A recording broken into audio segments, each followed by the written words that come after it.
এই মাসে আমরা সহানুভূতি দেখাবো, কমপক্ষে একটা খেজুর দিয়ে হলেও আমরা কাউকে ইফতার করাবো। পারবো না ইনশাল্লাহ?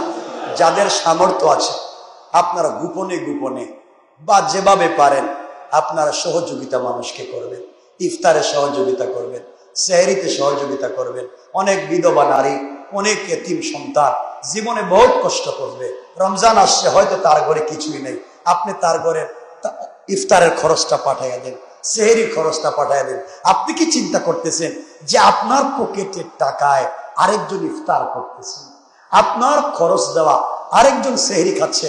আরে বাবা, আপনি চিন্তা করতে পারতেছেন আপনি তো মরে গেলে কয়েক কোটি না কয়েক হাজার কোটি টাকার মালিক হইল, চাইলে কাউকে ইফতার করাইতে পারবেন না, চাইলে কাউকে এক গ্লাস পানি পান করাইতে পারবেন না। হায়াতে জিন্দেগি এখনো সুস্থ। ও ভাই, 5টা খেজুর না খাইয়ে একটা খেজুর খাইলে তো জীবন চলবে রে। 4টা মানুষকে দান করে দেও না। 5টা খাবার দিয়ে সেহরি না খাইয়া একটা খাবার দিয়ে খাইলেও তো চলবে। 4টা দান করে দেও না কেন? এটার নামই তো মানবতা। তোমার 20টা শার্ট আছে, 20টা পাঞ্জাবি আছে, ও ভাই একটা হইলেও তো চলবে, বাকিগুলা দান করো না কেন? এটাই তো আমার রসুলের তরিকা। আমার রসুল অর্ধেক খায়াতে অর্ধেক পাবলিকে দিয়ে দিচ্ছেন। তুমি খাও আর জমাও কেন? খাও আর জমাও কেন? কবরে তো কিছুই নিয়ে যাইতে পারে। কথা কি আমার বুঝতেছেন আপনারা ভাই?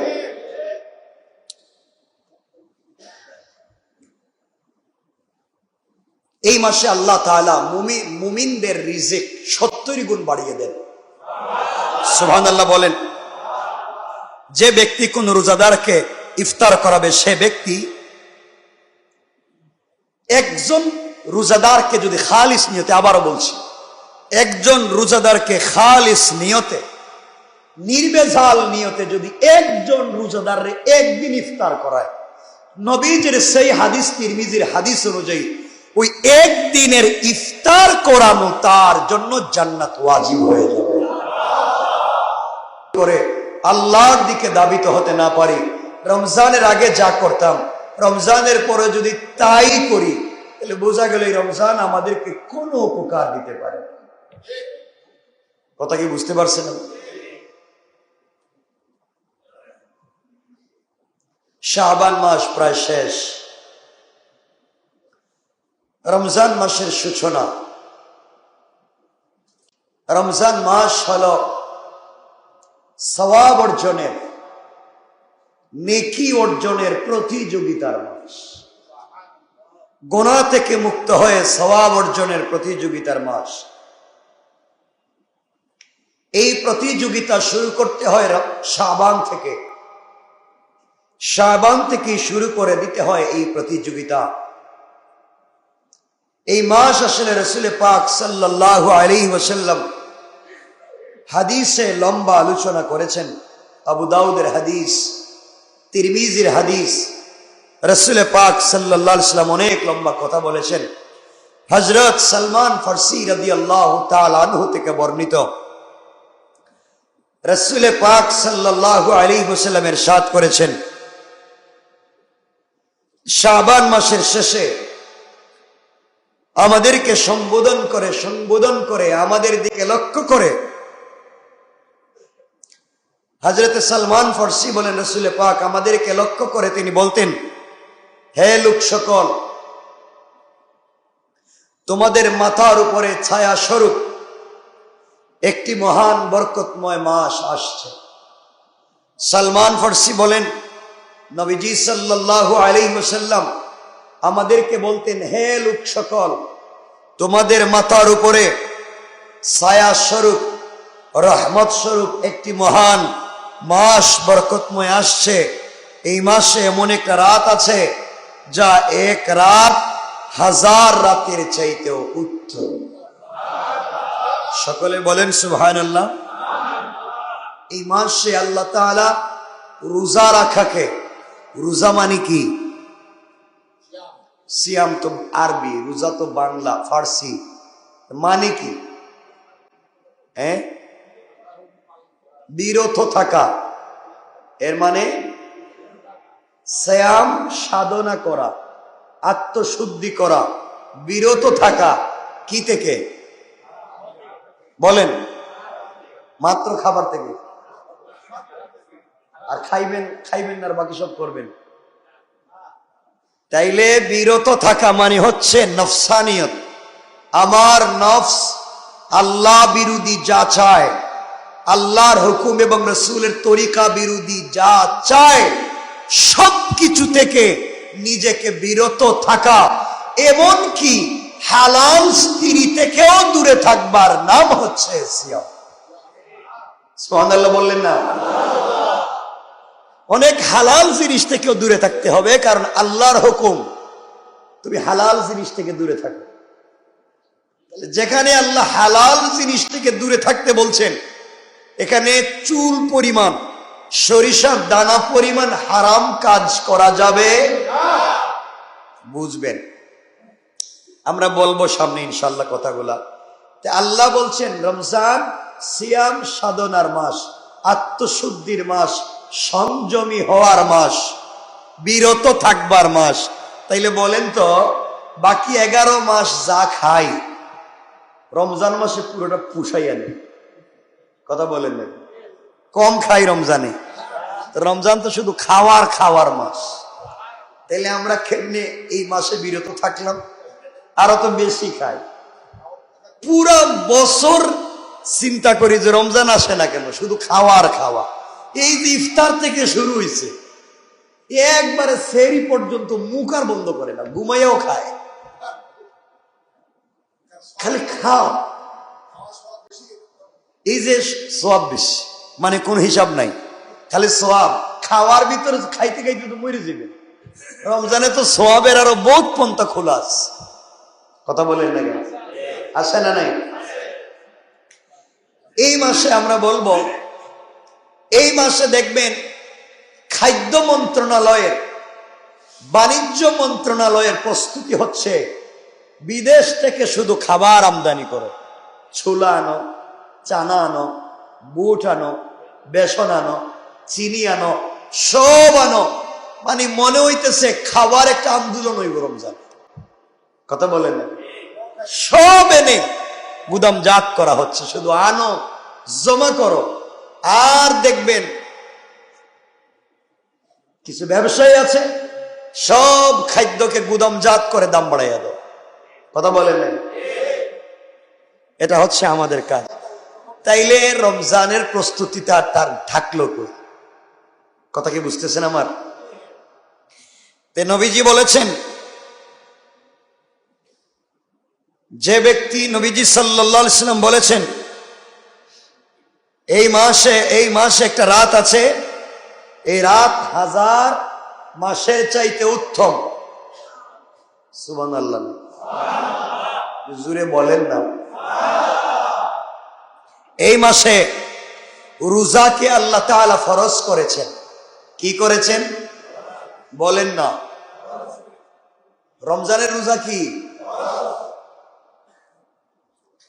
আল্লাহ তাআলা রমজানের রোজাকে ফরজ করেছেন এবং রাত্রির তারাবিহকে নবীজি বলেছেন তোমাদের জন্য সওয়াবের কাজ দিয়েছেন। তে রমজানের রোজা ফরজ আর রাত্রের তারাবিহের সালাত আমাদের জন্য কল্যাণ, সওয়াবের কাজ। পড়েন সুবহানাল্লাহ। দেখবেন অনেকেই রমজানে তারাবিতে আসবে, এসে পিছনে বসে থাকবে। আমাদের এখানে শুধু না, সারা দুনিয়া জানি না, বাংলাদেশে ইমাম সাহেব কোন সময় রুকুতে যায় এই চিন্তা বসে রয়েছে। ইমাম সাহেব রুকুতে গেলেই ডাইরেক্ট রুকুতে যায়। ইমাম সাহেব সালাম ফিরে আবার নামাজ শুরু করছে, বৈশা বাদাম খাইতেছে। কথা বলেন নাকি? বাদাম খাইতেছে, গল্প করতেছে, টেলিফোনে কথা বলতেছে, আবার অপেক্ষা করতেছে ইমাম কখন রুকুতে যাই। এই আল্লাহর ওলি নাই। এরা কারা? এরা আল্লাহর ওলি। ফেরেশতারা কইতেছে আল্লাহ হে কামটা করলো। বাসায় বৈশা থাকতে হয়তো গালিগালাজ করবো বউ, তখন মসজিদে এসে বৈশা রয়েছে আর শুধু রুকুর অপেক্ষায় আছে। আচ্ছা বলেন, রুকুর নাম কি নামাজ? কথা বলেন। আল্লাহ বলেছেন ওয়াল্লাযীনা ইয়াবিতুনা লিরাব্বিহিম সুজদান ওয়া কিয়ামা, দাঁড়ানো আমার জন্য, সিজদা আমার জন্য, ওয়ারকাউ মা'আর রাকিঈন, রুকু করো রুকুকারীদের সাথে। আল্লাহ বলছেন রুকুও করো, সিজদাও করো, দাঁড়াও। তুমি রুকু করলা, সেজদা করলা, আর দাঁড়াইলা না, কথা বলেন না কেন? নামাজের কোন অর্থ হইল? আপনার বলেন না, নামাজের কোন অর্থ হয়েছে?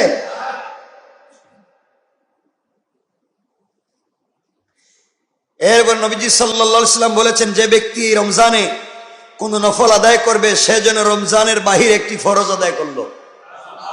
সুবহানাল্লাহ বলেন।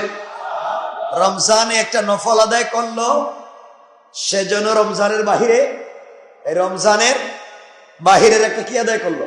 ফরজ। আর যে ব্যক্তি একটা ফরজ আদায় করলো সে যেন 70টা ফরজ আদায় করলো। সুবহানাল্লাহ বলেন না।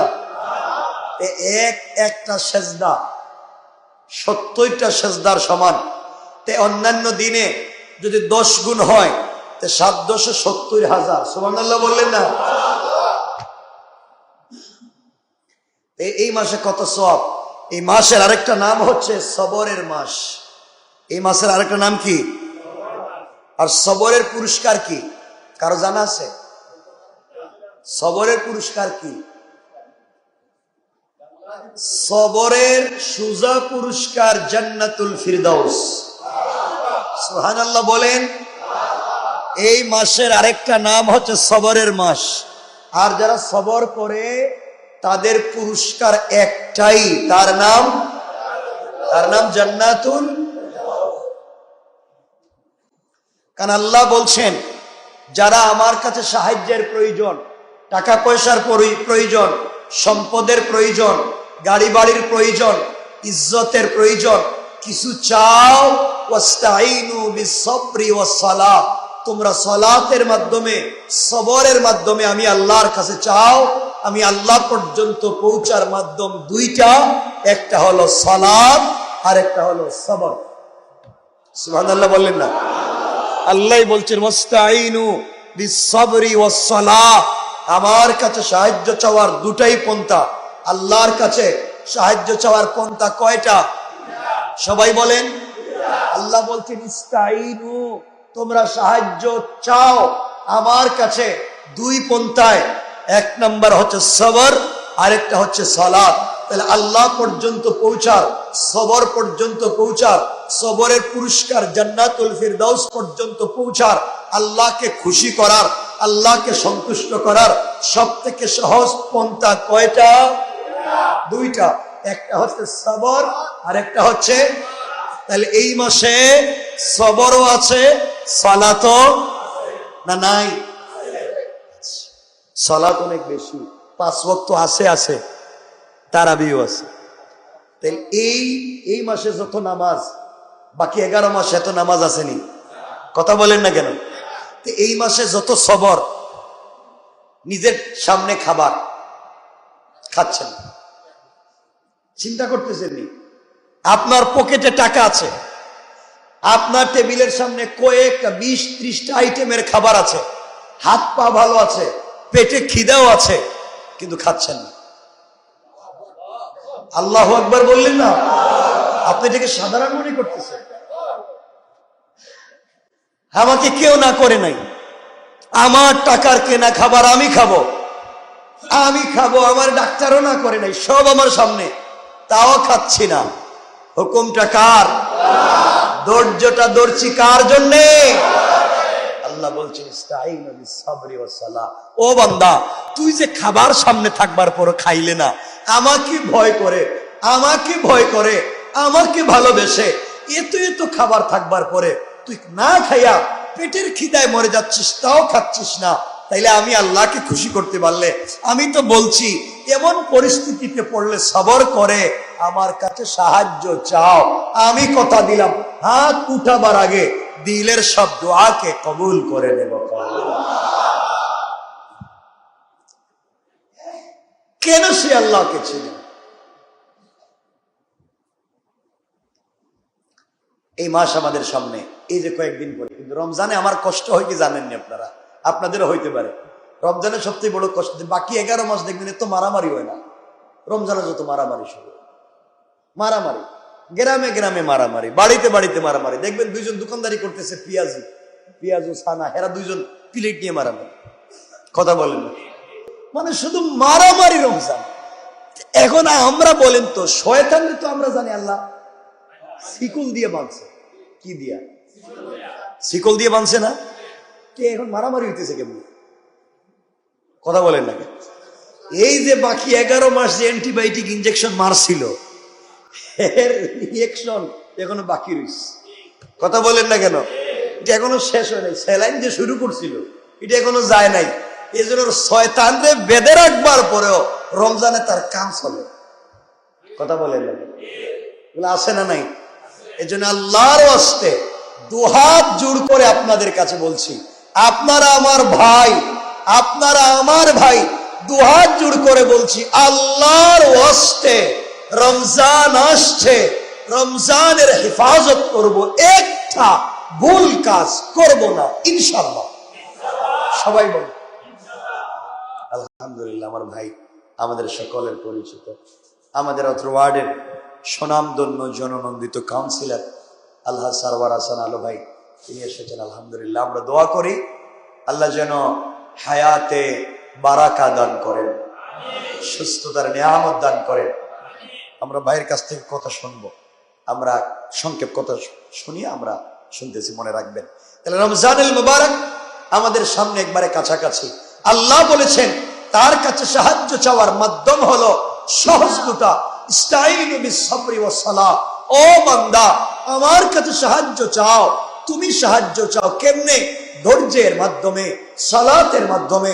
রমজান আমাদেরকে ধৈর্য শিক্ষা দেয়। আমাদের সামনে খাবার, আমাদের প্লেটের সামনে খাবার, পকেটে টাকা আছে, বাহারি প্রকারের খাবার সামনে হাজির, এরপরেও খাচ্ছি না। একমাত্র কেবলমাত্র শুধুমাত্র আল্লাহকে ভয় করে আল্লাহর হুকুম পালন করতে গিয়া ফেরেশতাদেরকে আল্লাহ বলছেন, ও ফেরেশতারা, তোমরা তো বসে আছো, আমার বান্দা বাকি 11 মাস হোটেল খুঁজে খুঁজে খেয়েছে, 3-4 বার নাস্তা করেছে, 2-4 বার খাবার খেয়েছে, কয়েকবার বন্ধু বান্ধব নিয়ে হোটেলে গিয়া নাস্তা করেছে, এত এত খাবার, এত এত চা, এত এত নাস্তা সব খাওয়ার পরে রমজান আসছে, আমার বান্দার পেটে বড় খিদা, কাঁপতেছে খিদার যন্ত্রণায়, কাঁপতেছে পেটের ক্ষুধায়, এরপরে খাবার খাচ্ছে না। কেন তোমরা জানো নি? ফেরেশতা বলছে, আল্লাহ জানি না। ও ফেরেশতারা, তোমরা জানো না? বান্দা একমাত্র কেবলমাত্র শুধুমাত্র আমি যে বলছি, ও বান্দা রমজানে তুই রোজা রাখ, দিনের বেলা খাইস না। আমার বান্দা আমার কথা রাখছে, আমিও আমার কথা রাখলাম।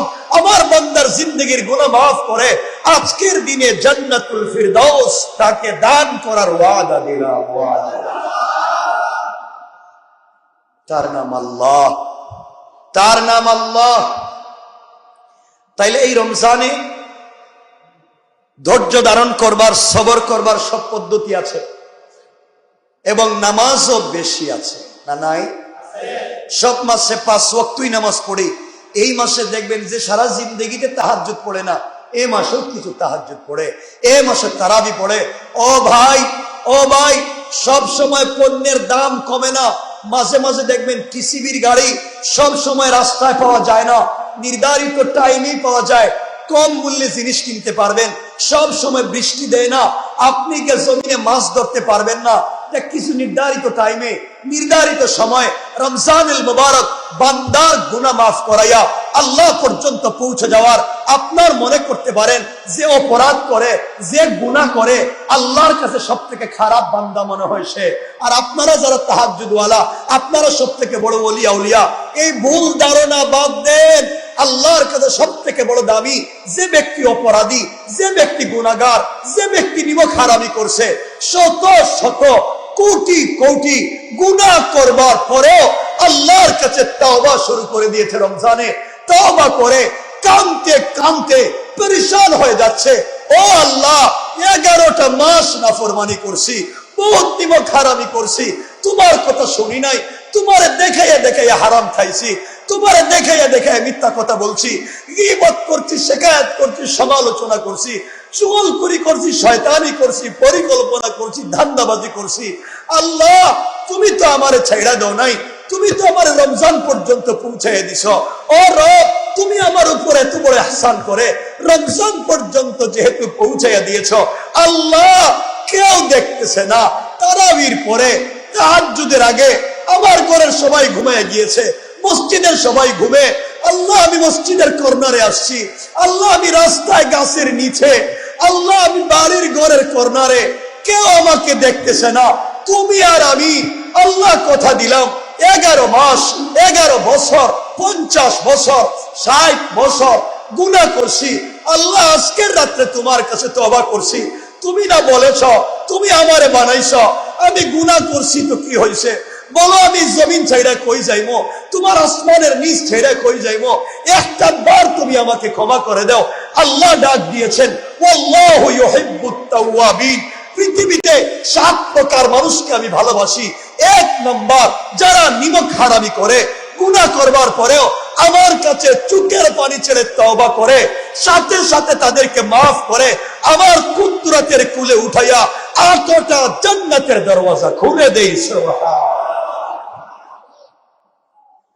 কেন তুমি সুযোগকে কাজে লাগাও? কেন তুমি কাজে লাগাচ্ছ? কি হয়েছে ভাই তোমার? কি হয়েছে বলো? কে তোমাকে ধোঁকা দিচ্ছে? ইয়া আইয়ুহান নাস মা গাররাকা বিরাব্বিকাল কারীম। ও মানুষ, কে তোমাদেরকে ধোঁকা দিয়েছে?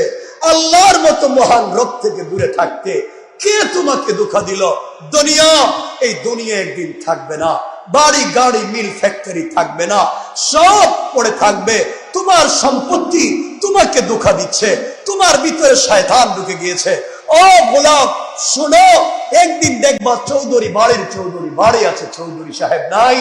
একদিন চেয়ারম্যান সাহেবের চেয়ারম্যান বাড়ি আছে, চেয়ারম্যান নাই। একদিন এমপি সাহেবের এমপির বাড়ি আছে, এমপি সাহেব নাই। একদিন খান সাহেবের খান বাড়ি আছে, খান সাহেব নাই।